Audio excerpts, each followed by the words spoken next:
I'm Teisha with Shalom TV's News Update. President Obama and Mitt Romney each spoke with Israel's Prime Minister Benjamin Netanyahu on Friday over the phone following the Prime Minister's speech at the UN General Assembly earlier in the day. The White House released a statement after Obama's conversation with Netanyahu, saying the two leaders discussed a range of security issues, and the president reaffirmed his and our country's unshakable commitment to Israel's security. The two leaders underscored that they are in full agreement on the shared goal of preventing Iran from obtaining a nuclear weapon, adding the Prime Minister welcomed President Obama's commitment before the United Nations General Assembly to do what we must to achieve that goal. Following the conversation with Obama, Netanyahu spoke on the phone with Governor Romney, reportedly discussing recent developments in the Middle East and North Africa. Romney's traveling press secretary Rich Gorka told CNN that the Prime Minister and the governor agreed that an Iran with nuclear weapons capability is unacceptable and that it poses the largest security threat to Israel and the entire world. Further saying, Governor Romney reiterated his belief that the United States has no greater friend and ally in the region than Israel. The JTA reports that two Cuban Jewish leaders met with jailed Jewish American Alan Gross last week in the military hospital in Havana, where he is imprisoned. According to reports, Adela Dworin, head of Cuba's Jewish community, and David Prinstein, president of the Patronato Synagogue and Jewish community vice president, spent 2 hours with Gross on September the 27th in a visit marking the High Holy Days. Dworin told Reuters that Gross, who is 63 and said to be suffering from various ailments, seemed to be in better spirits since her last visit with him 4 months prior. Gross was sentenced last year to 15 years in prison for, quote, crimes against the state. He was arrested in 2009 for allegedly bringing satellite phones and computer equipment to members of Cuba's Jewish community while working as a contractor for the U.S. Agency on International Development. And here in the U.S., Jewish groups are condemning a recent anti-Semitic attack in Malmö, Sweden, where an explosion occurred at the entrance of the Jewish Community Center there this past Friday. No injuries were reported and 2 men were arrested.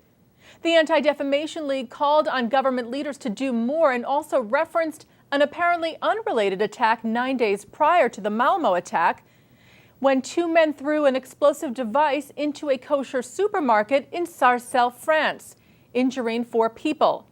ADL National Director Abe Foxman said that the use of explosive devices in 2 incidents in quick succession is an alarming development which should prompt European law enforcement and all those involved in security for Jewish organizations in Europe to ensure the adequacy of security measures in place. Foxman also noted the difference in response to the 2 incidents, saying that while France's Interior Minister immediately went to Sarcelles to meet with the Jewish community, Malmö Mayor Ilmar Reepalu seemed to express more concern for tourism as a result of the attack than for the Jewish community. When Reepalu said of the attack, it's a terrible incident which damages different groups in Malmö as well as Malmö's brand. The Simon Wiesenthal Center also criticized Malmö's mayor for, quote, continued indifference, the ban on cameras, and the lack of police presence, which they say allowed the attack to occur.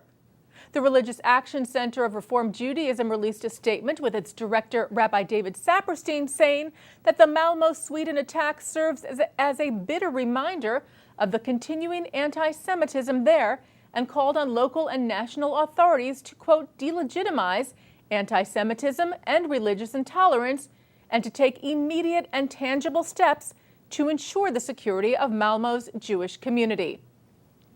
World Jewish Congress President Ronald Lauder said Malmö has long been a hotspot for anti-Semitism and said it is high time that the Swedish authorities defend the rights of their Jewish citizens and give them the protection that is necessary.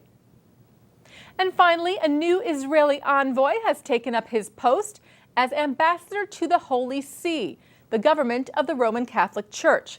Dr. Tzion Evroni, who was appointed to the position back in July, presented his letter of credence from Israel's President Shimon Peres to Pope Benedict XVI last Friday. Evroni conveyed his appreciation to the Pope for his friendship to Israel and to the Jewish people. Evroni also expressed hope in resolving a financial agreement between Israel and the Vatican, saying, "We hope for the speedy completion and signing of the financial agreement.